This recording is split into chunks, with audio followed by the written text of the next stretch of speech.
Merci, Monsieur le Président. Alors sur le statut aussi, à l'heure où tout semble bon pour faire des économies à la SNCF et où les cheminots sont stigmatisés, il nous semble sain de commencer à faire des économies auprès des plus privilégiés. C'est le cas des 10 salariés les mieux payés de l'entreprise publique, PDG et autres cadres, dont la rémunération annuelle cumulée atteint 2,4 millions selon le dernier rapport financier.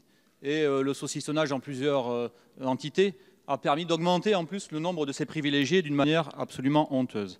Ces salaires ne nous semblent pas justifiés, et notamment au regard des résultats que j'ai développés lors de la discussion générale.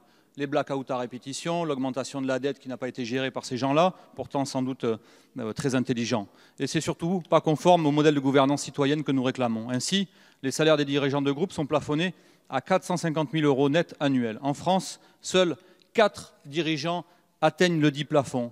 Guillaume Pépi est l'un d'entre eux.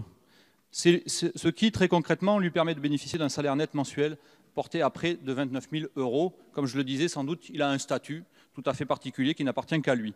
Il a sans doute aussi un gros sac à dos social, ce monsieur. C'est aussi un principe d'efficacité et de méritocratie qui nous anime.